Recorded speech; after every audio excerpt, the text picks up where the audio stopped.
So, as you might be aware of, there's a new Backrooms movie being made, produced by A24. Backrooms was basically a found footage horror series of short films made by a teenager, which became really huge, and now it's being made into a big mainstream movie, which that's pretty cool. So what does this have to do with the title of the video? Well, looking at the trailer for the Backrooms movie, I feel it looks like most other quote-unquote A24 horror movies. Not that that's necessarily a bad look, but a big part of the appeal of the original short film was the found footage aspect of the film. The fact that it looked like someone was using a really cheap camera and just happened to get all this creepy, weird stuff on video made it a lot more scary. Although this movie seems like it could possibly be really great, part of me is hesitant about it because it looks like it sacrifices that interesting and cool low budget way of making the movie for a more high quality, prestigious look.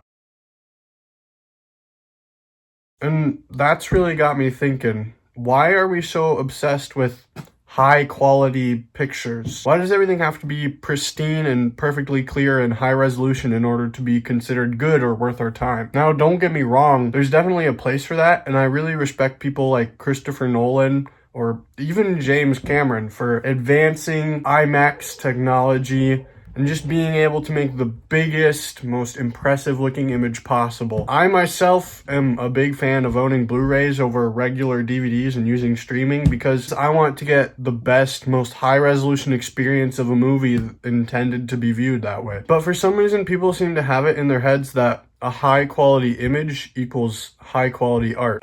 This example kind of connects. I recently made a movie for a class, and there was a scene that I decided to do a handheld camera with just a bit of shakiness to better communicate the tense feeling of the scene. And then I got points off for not having a steady, professional-looking shot. Nothing against my professor. I mean, he's a great guy. But, like, come on. My movie was far from perfect. There's all kinds of flaws I would probably agree with if you pointed them out. But taking points off for that, like, I thought it was a really cool artistic choice that better communicated the emotions of the scene. I feel like it's very ingrained in our society's mind that bigger and more expensive equals better. Quote-unquote, professional filmmaking is having a big budget, having steady, clear camera shots. But why is that? To tap into a larger problem for just a little bit, I think that the issue is from this capitalist mindset that's grinded into us. The mindset that says growth is what we want. We want our money to grow,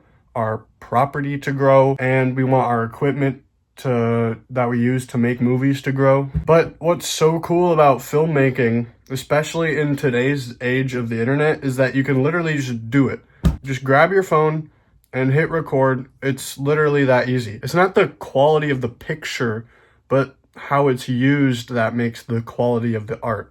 Some pretty well-known examples of film intentionally being low quality would be 28 Days Later or Inland Empire, but I haven't seen either of those, unfortunately, so I'm going to talk about one I have seen. That's Trash Humpers. Director Harmony Korine, a person who I've become pretty fascinated with lately, made a movie called Trash Humpers in 2009. In terms of plot, the movie is kind of self-explanatory, and other than that, there really is none. What really makes this interesting is the way that it looks and the way that it was made. Essentially, Harmony Korine and some of his friends went around filming the movie on a VHS recorder for a month, like sleeping under bridges and alleyways, whatever. Keep in mind, this is a guy who has made, like, professional movies, you know? Not exactly mainstream, but kind of prestigious. The low quality and unprofessional look and the improvisational nature of the movie adds so much to the deeply disturbing and yet strangely human feel of the film. Korine had a really good quote about the decision to make Trash Humpers look the way that it does that I really agree with. He says, "There's this obsession nowadays with technology and the fact that everything looks so clear. Everything needs to be so high definition. There was a strange beauty in the analog. You almost have to squint to see things through the grain and mist. There's something sinister about it." And yeah, I agree. That exact thing he says is what I'm trying to say with this video. Recently, I've been really interested in like commercials from the 1980s. Despite the inherent nature of being a commercial and trying to tell you something, there's something that's so wholesome and cheesy about them that I just really connect to. Well, either that or like Trash Humpers, there's something deeply sinister about them that's just kind of unsettling for some reason. Didn't think it would happen to him, did he? But it did. And now he's dead. Seriously, why in the heck is that so creepy? There's something about the vibe of these commercials and just the crackle of something ripped off a VHS tape that I just find weirdly beautiful. But then when I look at most of the big budget commercials made nowadays, I feel angry and want to throw my remote at the TV. I swear, if I hear another stupid parody of a song for a medical commercial,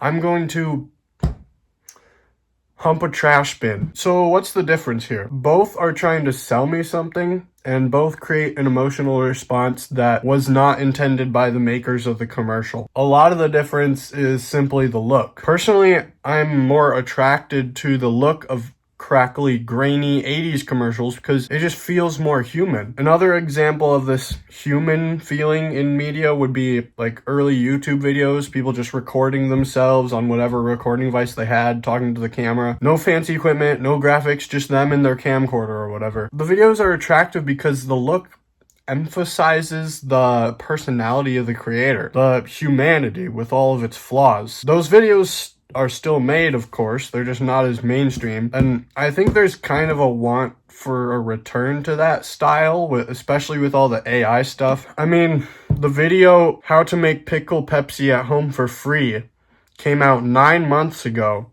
and currently has 9.3 million views. It's just an old guy sitting in his basement telling you how to make pickle Pepsi at home for free. But the personality and the look of video is just so interesting and flawed and hilarious and beautiful. And yes, I just called the video How to Make Pickle Pepsi at Home for Free beautiful.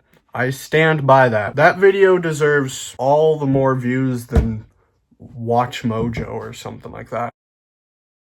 I guess what I'm trying to say is there's value in a low quality look, whether it be intentional or unintentional. My advice, and also what I hope to do in my future movies, is turn your flaws, low budget, no equipment, into not flaws. Make it part of the vibe. And besides, when movies have a low budget and are clearly trying to convince you they're actually a big budget blockbuster, they wind up looking pretty silly, like Winnie the Pooh, Blood and Honey. Although I'm in full support of that movie existing. Just to be super clear, I'm not saying all movies should look like crap. I think that there are all kinds of great movies that have very clear picture and whatnot. Like, do I even have to name any? That's just most mainstream movies. What I'm trying to say is that there's a value in a lack of professional picture quality, and we should put more respect on it. It can absolutely be used to make something beautiful. There's beauty in a lack of beauty, if that makes any sense. Okay, so let me know your thoughts on this in the comments. Did you agree? Did you disagree?